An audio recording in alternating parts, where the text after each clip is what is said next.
Muito bem, senhoras e senhores, dando continuidade à nossa programação, passamos à apresentação do segundo painel desta manhã, que nos traz o tema Uma estratégia de transição energética segura e justa, o papel do Estado. Para tanto, convidamos para moderar os trabalhos o ministro Aldo Rebelo, jornalista, escritor e político. Atual secretário de Relações Internacionais da cidade de São Paulo, ex-presidente da Câmara dos Deputados, ex-ministro da Defesa, dos Esportes e de Relações Institucionais.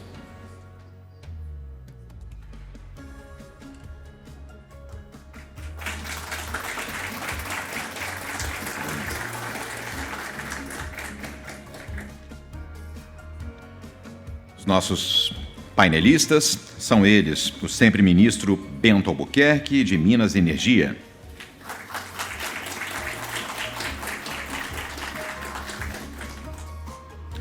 Senhor Lino Cansado, CEO da Eneva.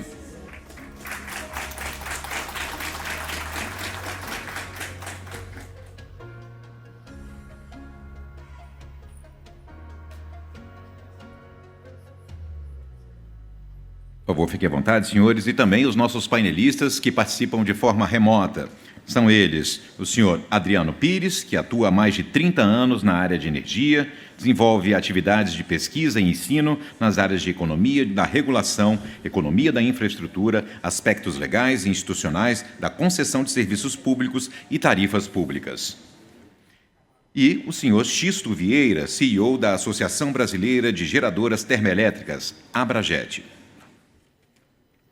Feitas as devidas apresentações, tem a palavra o senhor ministro e moderador deste painel, Aldo Rebelo.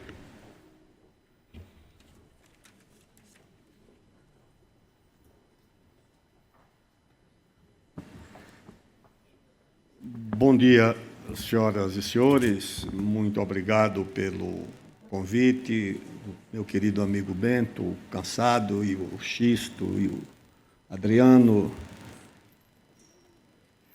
Eu creio que nós nos deparamos com uma agenda que guarda, além de grande atualidade e grande relevância. É a agenda do mundo. O mundo se depara exatamente com esses dois desafios: segurança alimentar, segurança energética, e ligada a essas duas agendas, a segurança climática. É isso que o mundo discute. E o Brasil recebeu da natureza uma grande dose de generosidade, porque em matéria de segurança energética não há um país no mundo que guarde as condições tão favoráveis quanto o Brasil. O que já fez nessa matéria, a transição que já realizou, a combinação de todas as formas de energia, as renováveis principalmente, que estão presentes na nossa matriz. Mas o paradoxo é que um país que fez a transição energética antes que o mundo pedisse ou fizesse, muitas vezes seja colocado no banco dos réus das mudanças climáticas. Esse é o paradoxo. E por quê? Às vezes a compreensão exige uma certa abstração no raciocínio. A primeira conferência do clima da ONU foi em 1972, em Estocolmo. E um grande embaixador brasileiro, o Araújo Castro, ao discutir com o embaixador americano, que também era um embaixador estadista, que depois foi senador, Patrick Moynihan, disse: olha, vocês não estão interessados em meio ambiente. Vocês já fizeram o congelamento do poder militar mundial, e citou o Tratado de Não Proliferação, que deu a 5 países o poder militar de ter armas nucleares e aos demais confiscou qualquer possibilidade de ter armas. E com isso se congelou o poder militar no mundo. E aí ele disse: agora vocês querem o congelamento do poder econômico. Com o seguinte raciocínio: o desenvolvimento de vocês não ameaçou o meio ambiente. Agora o nosso vai passar a ameaçar. Tá certo. Vocês querem dividir o mundo entre consumidores de recursos naturais e fornecedores de recursos naturais. E foi um debate muito duro que antecedeu a Conferência de Estocolmo e que resultou que a conferência teve que aceitar que a agenda seria meio ambiente e desenvolvimento, direito ao desenvolvimento, que foi paulatinamente sendo abandonada, principalmente a partir da Conferência do Rio, e virou apenas meio ambiente sem desenvolvimento para uns, mas com desenvolvimento para os demais. E eu vejo o caso aqui da Amazônia. Eu passei 4 meses no ano passado na Amazônia. Me dedico em todas as funções que tenho ocupado a discutir e a ver a questão da Amazônia. A Amazônia é uma bacia de energia em todos os sentidos. A Amazônia tem petróleo da foz do rio Amazonas à fronteira com o Peru. Eu lembro do meu querido amigo e saudoso presidente da ANP, Haroldo Lima, lamentando o bloqueio do petróleo no estado do Acre, quando do outro lado estava havendo a exploração do petróleo no Peru, mas no Acre estava bloqueado pelo IBAMA. Agora você tem a proibição de um poço experimental no Amapá, quando ali, muito pertinho, na mesma margem equatorial, a Guiana já acumula 11 bilhões de barris de petróleo.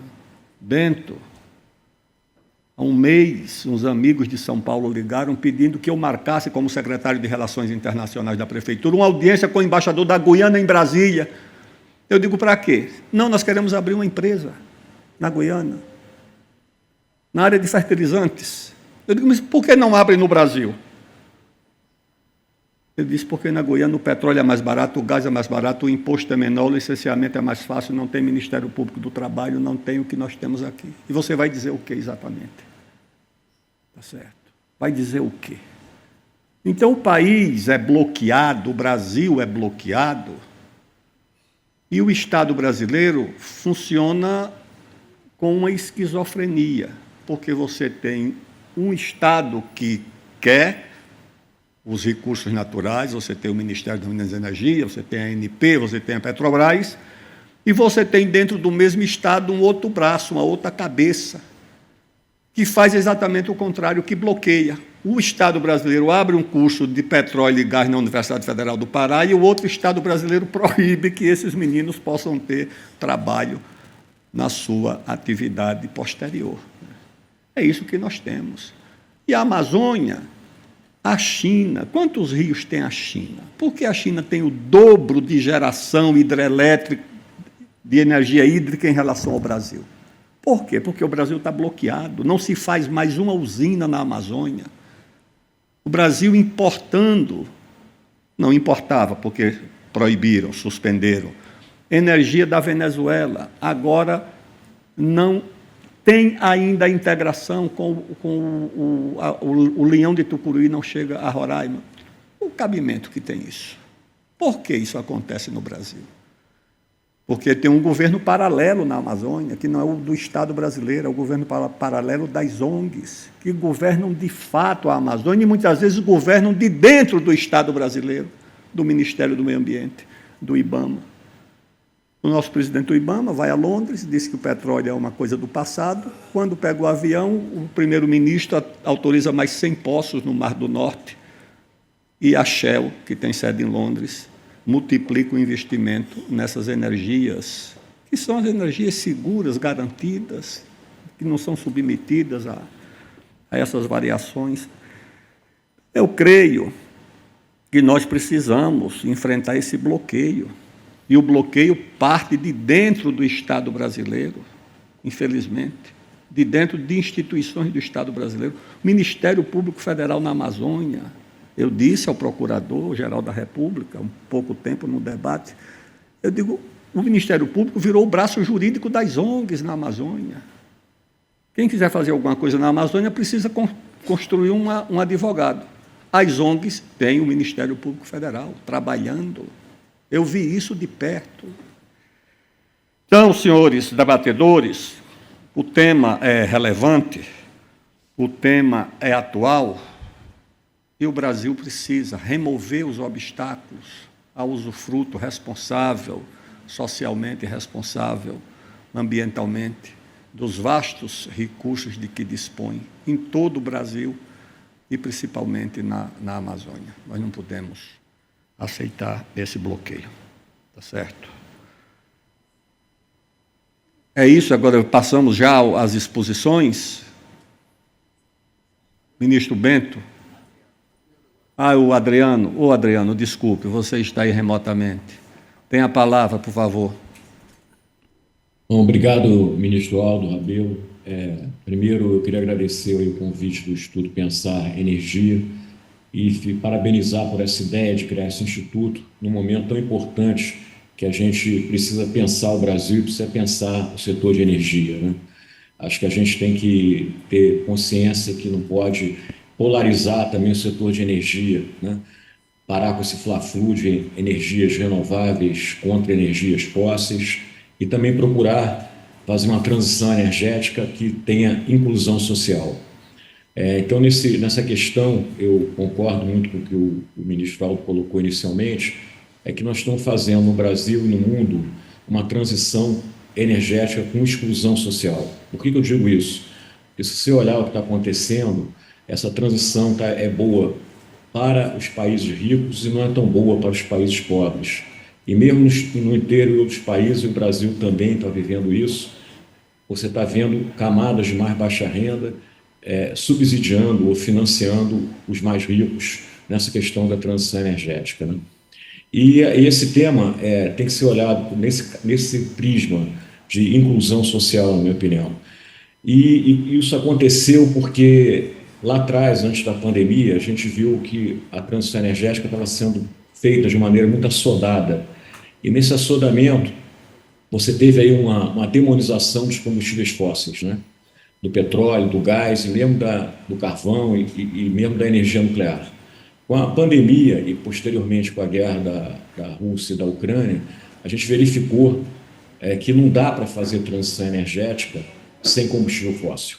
Por que não dá para fazer transição energética sem combustível fóssil? Porque o grande desafio que a gente vai ter pela frente é fazer uma transição onde você esteja preocupado com a sustentabilidade, você esteja preocupado com a questão da segurança energética e também com a acessibilidade para as camadas de mais baixa renda da energia. A energia hoje é um assunto, é um produto, né, que ninguém pode viver sem energia. Eu tenho falado muito em algumas ocasiões que o objeto mais importante que a gente tem hoje, que não dá para abrir mão, é a tomada, né? Ninguém vive sem energia, como ninguém vive também sem saneamento. Então, esse é o desafio que a gente tem pela frente. E o Brasil ele está muito bem colocado, ele pode ser um grande protagonista nessa questão aí da transição energética. Por que o Brasil pode ser protagonista? Porque nós temos uma diversidade energética muito grande no Brasil. A gente tem água, tem sol, tem vento, tem gás natural, tem petróleo, tem biomassa. Enfim, nós temos uma diversidade de fontes energéticas muito grande e com uma característica interessante, que a grande maioria delas é renovável. Então, a gente tem que aproveitar isso, né, de uma maneira inteligente, né, e uma maneira inteligente para que o Brasil realmente seja protagonista na cena energética, como nós hoje somos protagonistas, por exemplo, na produção de alimentos para o mundo, né? O Brasil é um celeiro hoje de produção de alimentos. Então, não dá para abrir mão de nenhuma fonte de energia. Quer dizer, eu sempre coloco que tem um planejamento, ele tem que olhar hoje o atributo de cada energia, não somente o preço da energia. Porque qualquer país precisa de energia e precisa de alimentos. Também ficou muito claro pós-pandemia, e aonde a segurança energética anda muito acompanhada da segurança alimentar. Então, o Brasil ele tem que ter políticas olhando para isso, políticas que não deixem também no Brasil prevalecer o que eu chamo de um neocolonialismo energético, né? A gente tem condições hoje de produzir no Brasil produtos com energia limpa e chamar essas indústrias para dentro do Brasil para gerar emprego e sermos, outra vez, repito, um protagonista na cena energética mundial. Quando eu vejo, por exemplo, a questão do petróleo, isso foi citado agora pelo ministro Aldo Rabelo, a questão da margem equatorial, né?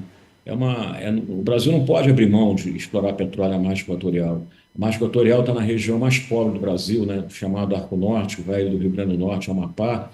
Então, nós não podemos deixar essa população não aproveitar as riquezas que o petróleo pode trazer, né? A gente está vendo isso agora com a Guiana, né? Descobriu lá 11 bilhões de reservas de barril, uma reserva similar à questão do pré-sal, e nós aqui estamos atrasados, né? A gente tem que lembrar que lá atrás nós ficamos 5 anos fazer leilão de petróleo, e agora a gente está outra vez deixando de fazer leilões, atrasando a margem equatorial por uma questão que não faz sentido. Quer dizer, lógico que temos que preocupar com a questão ambiental, mas não é excludente explorar petróleo e respeitando o meio ambiente. Acho que até a exploração de petróleo, a riqueza que ela vai gerar pode ser usada para fazer uma política ambiental independente para o Brasil na região do Amazonas. E a gente tem que entender também que outra profecia que se falava muito dos ambientalistas é que ia haver uma redução no consumo de energia no mundo, né? Até o final do século aí. E o que a gente está vendo é o contrário. A gente está vivendo hoje o que eu chamo da indústria 4.0, ou a chamada quarta revolução industrial, aonde o consumo de energia está crescendo muito. Por quê? Porque toda essa questão de inteligência artificial, criptomoedas, guardar dados em nuvem, está exigindo um consumo de energia brutal através dos chamados data center. Mesmo nos Estados Unidos, que você tinha um consumo de energia que estava flat nos últimos anos, agora está disparando em função dessa quarta evolução industrial. Então, a gente tem um desafio enorme: como a gente gerar essa energia no momento da transição energética, olhando sempre para aqueles 3 pontos que eu coloco, que é a sustentabilidade, segurança energética e acessibilidade às camadas de baixa renda. E o Brasil tem tudo para fazer isso. A gente é um país que, volto a dizer, não tem igual no sentido da gente atender essa nova demanda de energia. Agora, não podemos, né, ficar volto a dizer, nesse fla-flu, se energia renovável versus energia fóssil. A gente precisa dos dois. Não dá para abrir mão da energia fóssil e não dá para abrir mão das energias renováveis. É importante a gente ter um planejamento que olhe as duas coisas e não sejam excludentes, porque com a energia renovável, a gente está olhando a sustentabilidade, com a energia fóssil, a gente está olhando a segurança energética, e com as duas, no sentido de aumento de oferta de energia, você vai poder dar acessibilidade às camadas de baixa renda.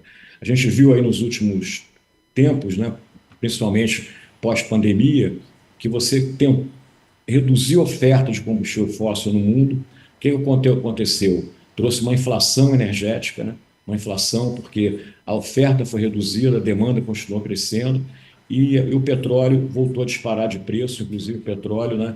Hoje quem está financiando, por exemplo, a guerra, a Rússia na guerra contra a Ucrânia. Então esse é o panorama que eu queria deixar para vocês aqui para reflexão. O Brasil precisa se posicionar. Precisamos ter um planejamento energético adequado.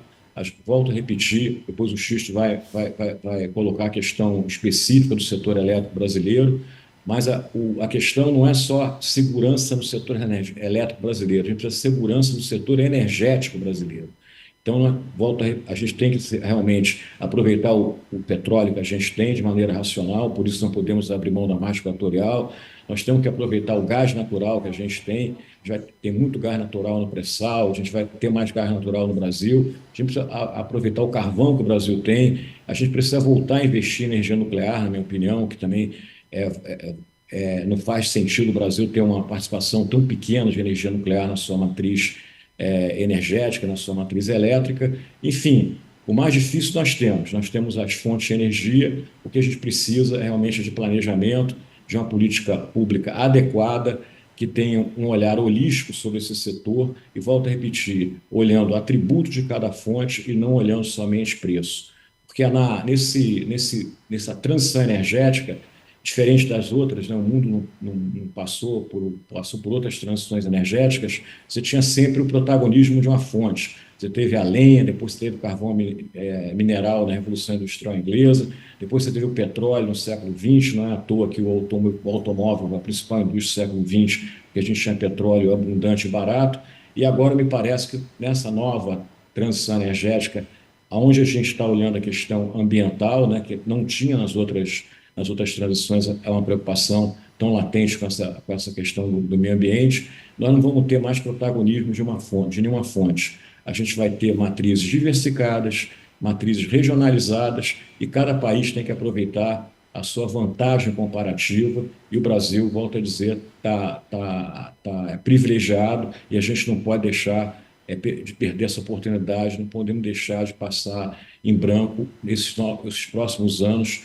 com o Brasil protagonista da cena energética mundial. Muito obrigado.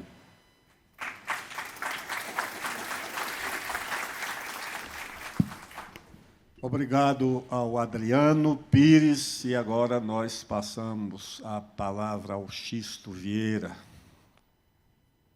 Por favor, Xisto. Bom, bom dia aí a todos. Prezado ministro Aldo Rebelo, muito obrigado aí pelas palavras e por tudo que eu estou aprendendo aqui hoje. Mas eu queria falar um pouquinho sobre a parte de confiabilidade elétrica e energética no sistema elétrico brasileiro. Como nós tínhamos, se vocês se lembram, nós tínhamos há algum tempo atrás leilões de energia para fazer a expansão da oferta de energia no setor elétrico. Então, com os leilões de energia, nós colocávamos as hidrelétricas em primeiro lugar, depois as termoelétricas, e começaram, então, a entrar as fontes renováveis, que são tão importantes para, como o Adriano falou, para a nossa sustentabilidade climática. Então, começaram a entrar novas fontes solares, eólicas, e todo mundo entrando no leilão de energia. Aí, com a entrada dessas usinas renováveis, evidentemente que elas são intermitentes e elas têm outros detalhes técnicos que depois a gente pode, se for o caso, entrar em detalhes, mas elas não são usinas confiáveis. Então, naquela época, brilhantemente, aliás, o nosso querido amigo que está aqui presente, Bento Albuquerque, junto com a nossa Marisete, os então ministros e secretária executiva, juntamente com o então secretário de Energia, Rodrigo Limpe, e criaram um leilão específico de confiabilidade dentro dos padrões mundiais, como tem sido criado, que é o leilão chamado LRCAP, leilão de capacidade por potência, que é um leilão de confiabilidade e foi muito bem utilizado, muito bem criado. Por quê? Porque ele acrescenta a parte de confiabilidade a uma matriz que estava cada vez se degenerando mais em termos de confiabilidade, porque era uma matriz de leilões de energia onde estavam entrando fontes não confiáveis, né? Então, isso foi levado de tal forma que, como todo mundo sabe aqui, a confiabilidade, a rigor, ela é um bem público. E o ministro Bento e a Marisete consideraram isso realmente de tal forma, né, que quem determina os critérios, o leilão de confiabilidade, ele não é baseado na demanda do sistema, ele é baseado no critério de confiabilidade que o governo estabelece. E o parlamento todo, o governo e parlamento, são os responsáveis por um bem público. E criaram realmente, através do CNPE, Conselho Nacional de Política Energética, um critério clássico de confiabilidade que rege os leilões de capacidade. Então, esses leilões são leilões para entregar ao sistema interligado a confiabilidade energética e elétrica. Rapidamente, eu vou explicar rapidinho a diferença entre esses dois. A confiabilidade energética é quando eu tenho um problema de falta de energia, não tem chovido, o sistema ainda é predominantemente hidroelétrico, os reservatórios estão baixos e eu estou com um período crítico. Aí eu preciso encher os reservatórios, ajudar os reservatórios a suprirem a energia. Então, eu estou com um problema de segurança energética se eu não tiver essa água. O problema de segurança elétrica, ao contrário, ele acontece 24 horas por dia, todos os dias, todas as horas. A qualquer instante pode acontecer um problema no sistema e eu ter um blackout no sistema se eu não tiver confiabilidade elétrica. Eu tenho que ter os dois. Muito bem, com isso aí, né, você praticamente minimizou a importância dos leilões de energia. Aí fica esse problema. Eu não posso deixar, por exemplo, as hidroelétricas, que, na minha opinião, as hidroelétricas com reservatório são as usinas mais importantes do sistema. Eu não posso deixar uma usina dessas, uma usina nuclear, eu não posso deixar essas usinas sem um leilão específico para elas. O leilão de energia acabou, eu vou botar o quê para essas usinas? As próprias renováveis, eu preciso de um leilão para elas. Mas, como não tem esse leilão, todo mundo tenta migrar para o leilão de confiabilidade sem ter essa confiabilidade e, ao invés de tentar, vamos dizer assim, melhorar o modelo, tentam acabar com o leilão de confiabilidade. O que eu estou dizendo é o seguinte: resumidamente, o nosso sistema interligado está com um problema de modelo. Agora, não vamos transformar esse problema em um outro problema muito maior, que é um problema de confiabilidade, permitindo a entrada de fontes não confiáveis em leilões de confiabilidade. E nós temos aqui no país sérios problemas de confiabilidade todo dia na região Nordeste. Na região Nordeste eu tenho 25 gigawatts ou 27 gigawatts de geração ligada ao sistema através de inversores. Inversores, como vocês sabem, são elementos de eletrônica de potência ligados ao sistema, praticamente isolam as fontes renováveis do sistema elétrico. Tem um tipo de conexão muito diferente de uma máquina síncrona, que são as hidroelétricas e termoelétricas, que se conectam direto ao sistema. A diferença de confiabilidade entre uma máquina síncrona e uma máquina com inversor é extremamente elevada. Então, a nossa preocupação aqui é muito mais o seguinte: a nossa bandeira, eu acho que a bandeira do pessoal de uma turma aí que quer leilão de energia, principalmente o problema das renováveis, é uma bandeira muito verde. Eu acho que a bandeira tem que ser verde e amarela, da cor da bandeira do Brasil. Então, eu achei excelente algumas colocações feitas aqui que vão nessa direção.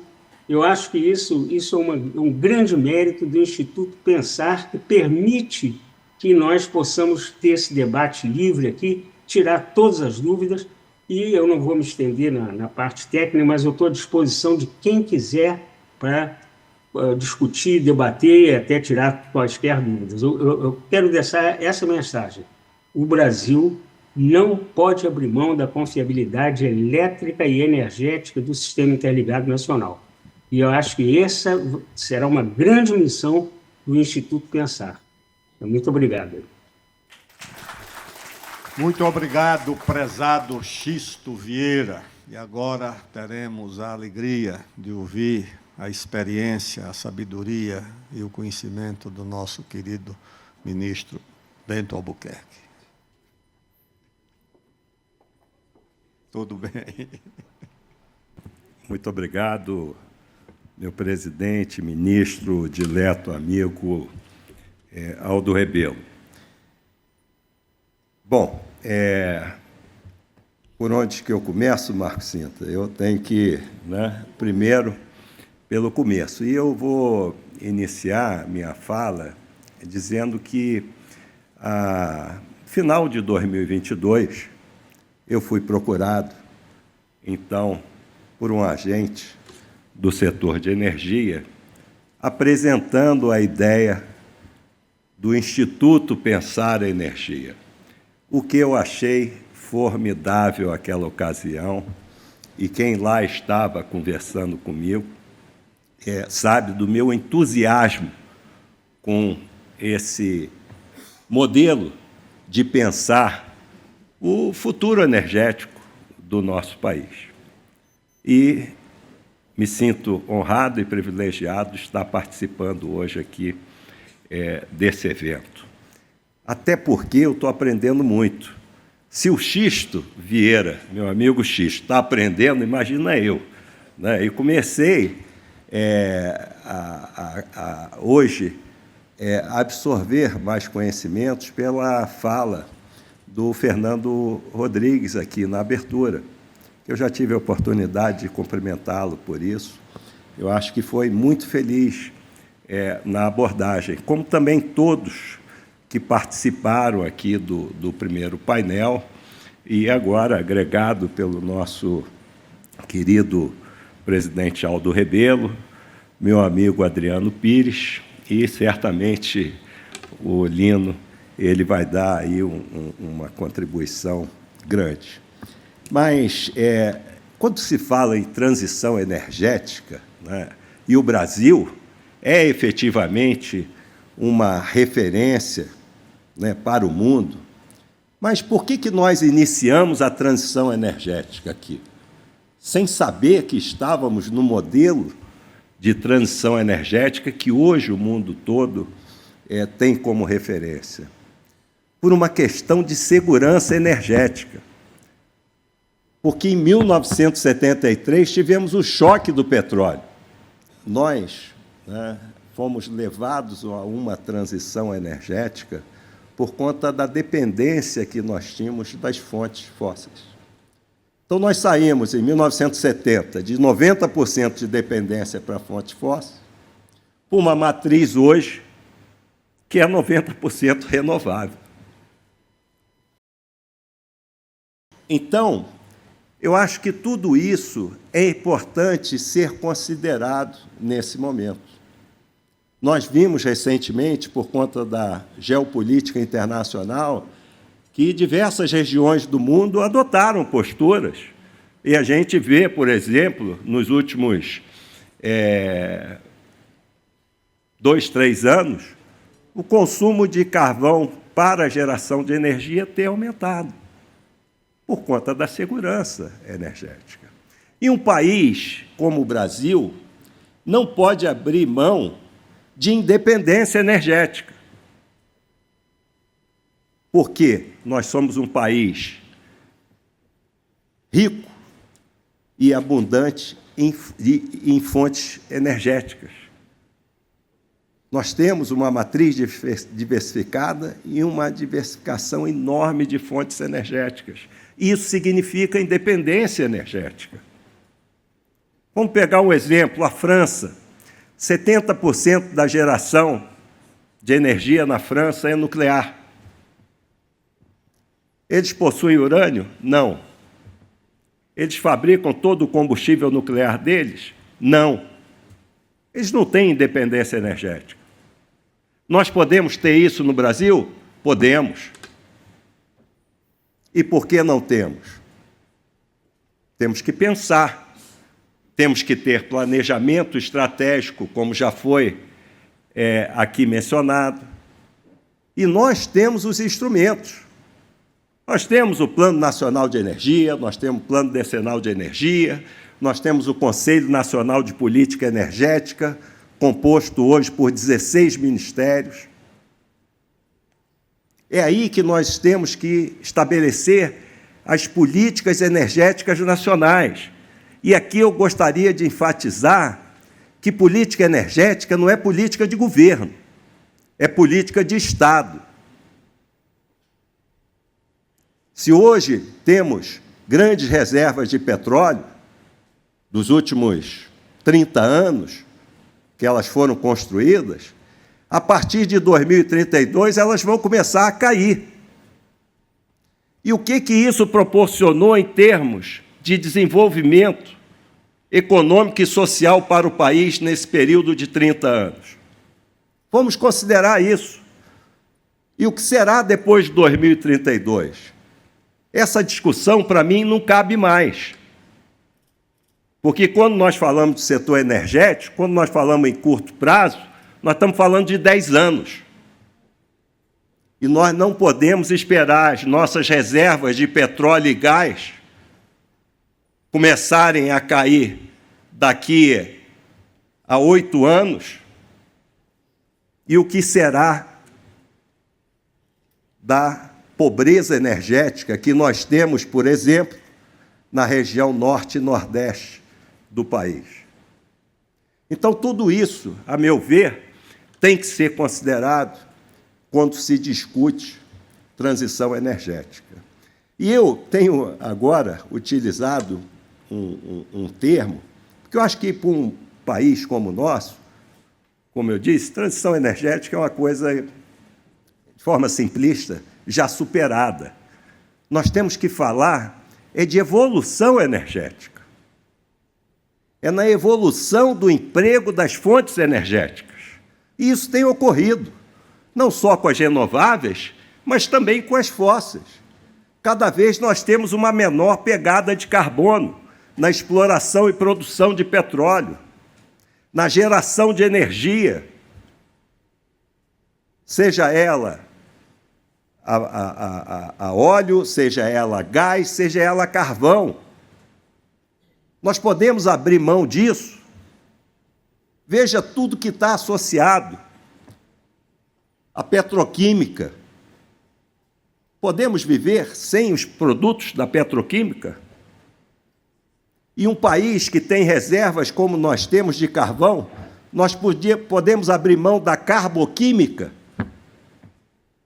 Então, tudo isso tem que ser pensado, e eu acho que essa iniciativa do Instituto Pensar Energia vem ao encontro de toda essa demanda que o nosso país tem, e que nós temos um problema muito bom para resolver, pela diversidade, pela quantidade de fontes energéticas que nós possuímos. Então, era essa a mensagem que eu gostaria de deixar. Obrigado. Ministro Bento, muito obrigado. Parabéns. Quero fazer aqui 2 registros, a presença ilustre do jornalista Fernando Rodrigues, que do seu jornal digital nos faz lembrar que pode existir jornalismo preocupado com informação, mais do que com as causas. E o meu querido amigo, engenheiro elétrico, ex-presidente da Chesf, grande deputado federal, com serviços prestados à Bahia e ao Brasil, e o Zé Carlos Aleluia. Sua presença torna esse plenário mais inteligente. Agora vamos ouvir o Lino Cansado, com a sua experiência, o seu conhecimento sobre esse tema. A palavra. Muito obrigado, ministro. Eu vou falar daqui mesmo, tenho menos intimidade com o púlpito, então vou falar sentado da minha cadeira. Agradecer a presença de todos, acho que o evento é super bem atendido, com diversas autoridades, cabeças pensantes do setor. E a mim me toca falar por último, depois dos nossos ministros Aldo e Bento Albuquerque, e de 2 ícones do pensamento energético brasileiro, o senhor Xisto e o Adriano Pires. Então, não me cabe senão complementar para alguns dos pensamentos que vocês já colocaram. Eu queria trocar primeiro no assunto da resiliência do sistema elétrico brasileiro, que o Xisto muito bem abordou. E o que é resiliência do sistema? É nada mais senão a confiabilidade de que você vai ter energia quando você quer usar ela. E esse incômodo ele pode ser tão simples quanto você apertar o interruptor e não acender a luz, apertar o botão do ar-condicionado e ele não ligar. Pode ser o pequeno empresário que planejou a sua indústria, quando chega de manhã para ligar o seu processo produtivo, não tem energia. O grande investimento, que precisa de 15, 20 anos para recuperar o investimento que foi colocado, e se deparar ao longo do curso desse período que o custo de energia dele virou uma coisa insustentável. Então, a transição energética ela tem que ser pensada com confiabilidade do fornecimento. E essa confiabilidade na matriz elétrica brasileira, assim, eu faço até um paralelo com a questão da estabilidade jurídica, Instabilidade jurídica afasta investimento. Instabilidade na confiança de energia é a mesma coisa. Ninguém vai se colocar numa posição de fazer um grande investimento se não tiver certeza que nos próximos 15, 20 anos ele tem como operar aquilo que ele planejou, do custo que ele planejou, para ele poder ter o retorno. Ninguém consegue prever o futuro, mas você espera um mínimo de estabilidade. E a confiança pelo sistema elétrico brasileiro, muito bem explicada pelo Xisto, ela vem ficando cada vez mais instável pela adição de fontes renováveis, que são sabidamente, primeiro, sazonais, até no caso das hidrelétricas, que podem despachar potência sempre quando tem reserva de água nos seus reservatórios, mas sazonalmente elas perdem essa característica porque o regime de chuvas é sazonal, né? E, além disso, nós temos a intermitência das outras fontes renováveis, que são eólica e solar. A solar, sabida, só vai gerar durante 6, 7 horas por dia, que é quando nós temos sol, e a eólica depende do regime de ventos, que tem uma sazonalidade e tem uma intermitência diária também. Então, quanto mais fontes renováveis nós adicionamos à matriz elétrica brasileira, que foi dito aqui por todos, já é uma das matrizes elétricas mais limpas do mundo, estamos aí em torno de 85%, 90%, 95%, dependendo da hidrologia do ano. Então, quanto mais fontes renováveis nós adicionamos, e elas são super bem-vindas, porque o Brasil é um país rico energeticamente, inclusive nas fontes renováveis. Então, a gente tem uma boa incidência solar, nós temos ventos, e nós temos que aproveitar isso. Mas temos que reconhecer que, quando nós inserimos essas fontes, nós aumentamos a instabilidade do sistema e, portanto, nós diminuímos a confiabilidade dele. Então, como que a gente faz para contrabalancear essa fonte? O doutor Xisto colocou muito bem, foi criada a questão dos leilões de reserva de capacidade por potência, ou LRCAP. Tivemos um certame em 2021, foi extremamente exitoso, e agora precisamos ter um segundo, até porque, indicado pelas próprias números da empresa de pesquisa energética do Ministério de Minas e Energia, nós vamos ter déficit de potência a partir do ano de 27, 28. O ano de 24 já se encerrou, nós temos um leilão que muito provavelmente não acontece antes de novembro, dezembro, então vamos ter 25, 26 e 27 para implantar projetos. Menos de 3 anos para implantar projetos. Se houver necessidade de novos empreendimentos, e nós acreditamos que sim vai haver nesse leilão, o tempo já é extremamente exíguo para que esses empreendimentos entrem quando está previsto que nós vamos ter necessidade de potência adicional no sistema. Some-se a isso um outro fator, que é a competição pelos equipamentos de geração. Foi dito aqui o avanço da inteligência artificial nos Estados Unidos, existe uma questão do mundo árabe trocando a sua geração a óleo por geração a gás. Existe uma demanda tremenda hoje em dia no mercado por equipamentos de geração a gás e equipamentos de geração. Os 3 grandes fabricantes mundiais desses equipamentos já não estão aceitando pedidos. Então, à medida que nós adiamos esse leilão e que nós postergamos a data em que ele vai acontecer, cada vez mais o período de implantação fica mais apertado. E some-se a isso, como eu disse, a dificuldade que os vencedores desse certame vão ter em conseguir os equipamentos para colocar de pé esses empreendimentos.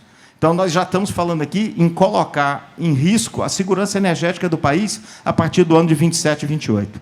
Então, gostaria muito que os senhores levassem isso para casa e pensassem, porque esse é um assunto que ele vai se tornar muito sério se nós não tivermos esse leilão no tempo hábil para implantação dos novos projetos. Então, essa é uma preocupação que nós deveríamos ter com resiliência. Isso terá um impacto direto na economia do país, se nós não conseguirmos manter a confiabilidade para o sistema elétrico brasileiro. Um segundo tema que foi dito aqui, a nossa matriz elétrica ela já é extremamente limpa, né? Existem outras partes da nossa matriz energética como um todo que deveriam ter muito mais atenção. Por exemplo, o transporte pesado de longa distância. O Brasil é um país de dimensões continentais, onde nós transportamos grande parte do que produzimos para os portos na costa através de transporte rodoviário a diesel. Essa é uma oportunidade enorme de reduzir a emissão de CO2, que é muito pouco debatida. Existe possibilidade, se você olhar países como a Índia, a Europa, existe muito transporte a gás natural, caminhões a GNL circulando, que emitem até 30% menos de CO2, e que o Brasil tem reservas de gás natural que são muito pouco aproveitadas, e a exploração em terra no Brasil ela nem começou ainda. Nós temos, aí, se não me falha a memória, 5%, 6%, 7% das bacias sedimentares brasileiras exploradas para a produção de óleo e gás, e não vou nem mencionar outros assuntos, como já foram ditos aqui, como tecnologias como fracking, que nós não usamos aqui, mas que estamos dispostos a importar GNL produzido com fraturamento em outros países para trazer e ser consumido aqui. Então, geramos emprego e riqueza em outros países para satisfazer as nossas necessidades energéticas, né? E, por fim, é uma questão que é um debate atual e que foi aqui por muitas vezes mencionado pelos debatedores que me antecederam, que é a questão, né, da exploração por mineral e por hidrocarbonetos no norte do país, né? Eu tenho andado muito pelo norte, até porque os empreendimentos da Eneva se localizam no norte, e uma ideia que sempre me ocorre quando eu visito os nossos empreendimentos e ando pelo norte é que um país como o Brasil um país pobre, e no Arco Norte, como mencionou o Adriano Pires, como que pode passar pelas nossas cabeças de negar àquelas populações o direito ao desenvolvimento? Cada vez que a gente deixa essas riquezas embaixo da terra, nós estamos negando àquelas populações o direito de se desenvolverem. Nós estamos negando àqueles estados o direito de receber royalties, impostos, investir em educação, investir em saúde. As empresas, quando vão para esses lugares, nós estamos negando a essas populações a chance de emprego, a chance de um emprego melhor, de se desenvolverem, a chance de serem treinados. Nós estamos negando, inclusive, ao meio ambiente a oportunidade que esses empreendimentos têm de contrapartidas, de cuidar do meio ambiente de forma apropriada.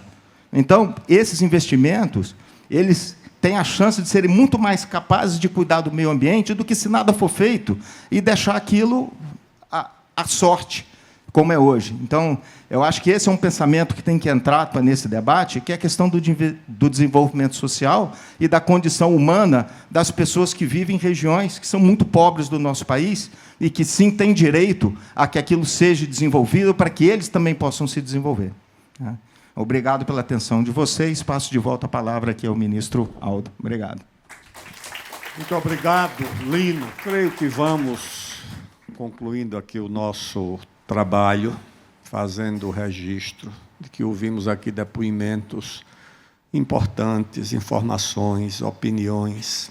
No ano passado, eu fui ao Amapá a convite do governo do Estado para discutir exatamente a abertura daquele poço experimental lá na margem equatorial.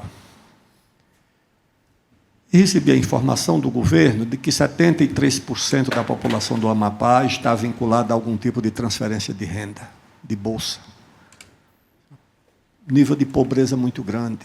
Estava lá o reitor da Universidade Federal do Amapá dizendo que tinha o sonho de abrir um curso de engenharia de petróleo e gás para oferecer perspectiva para aqueles jovens que não têm perspectiva nenhuma.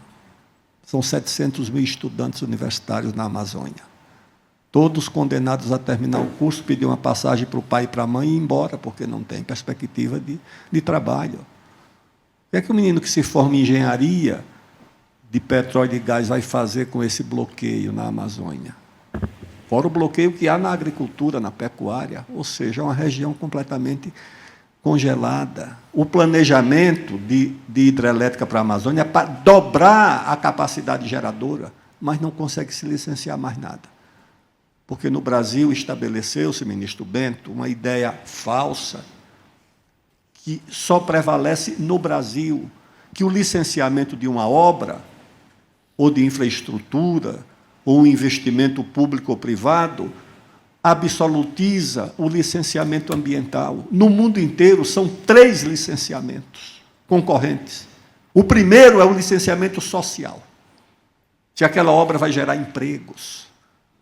Se aquela obra, uma hidrelétrica, por exemplo, ou uma exploração de gás e petróleo, vai gerar energia para hospitais, escolas, se vai gerar tributos municipais, estaduais, se vai gerar divisas, porque hoje, esse ano, os combustíveis vão ser o primeiro item da balança comercial do Brasil. Não vai ser mais o minério de ferro, nem as proteínas, nem os grãos. Vai ser o petróleo. Então, como é que o Brasil desperdiça essa riqueza? Porque despreza o licenciamento social, o licenciamento econômico. Que nível de desenvolvimento essa obra ou esse investimento vai permitir para a região, para o Estado, para o município. Isso tudo nós desprezamos. Aliás, em alguns países da Europa, órgão ambiental não concede licenciamento, não. O órgão ambiental faz o parecer. Quem julga o licenciamento é o Congresso, é o Parlamento. É uma boa reflexão para o nosso país, porque nós não vivemos uma situação de insegurança jurídica, nós vivemos uma coisa muito mais grave, nós vivemos um processo de insegurança institucional. Insegurança jurídica é quando o ente privado se sente inseguro em relação ao poder judiciário. Insegurança institucional é quando um poder se sente inseguro em relação ao outro. Vou dar aqui só um exemplo.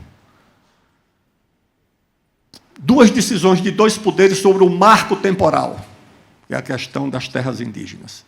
Uma decisão do Supremo, dizendo que ele não existe, e uma decisão do Congresso, dizendo que ele existe. E essas 2 decisões estão tomadas, estão convivendo, porque o ministro Gilmar Mendes disse que vai aguardar uma série de audiências para saber qual é a que prevalece e qual é a que vale também.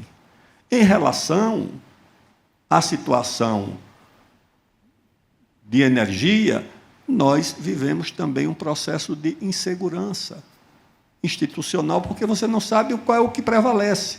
Que órgão do Estado brasileiro prevalece? O órgão que nega o licenciamento ou o órgão que quer o licenciamento? É a posição da ANP, da Petrobras, do Ministério das Minas e Energia, ou é a reação do Ministério do Meio Ambiente, vinculado e governado de dentro por organizações não governamentais financiadas do exterior? É isso o que o Brasil e o Congresso precisam resolver, tá certo? Mais uma vez, muito obrigado aos senhores e considero aqui concluída a nossa missão. É isso. Obrigado. Muito obrigado, ministro. Muito obrigado a todos os agentes de mais este painel desta manhã. Nós aproveitamos o ensejo para registrar a presença de Pietro Mendes, secretário nacional de Petróleo, Gás Natural e Biocombustível do Ministério de Minas e Energia. E também o senhor Fernando Bezerra Coelho, sempre senador da República. Poder Monitor, a ferramenta mais completa para monitorar os 3 poderes. Acesse agora poder.cc/monitor e ganhe 30 dias grátis.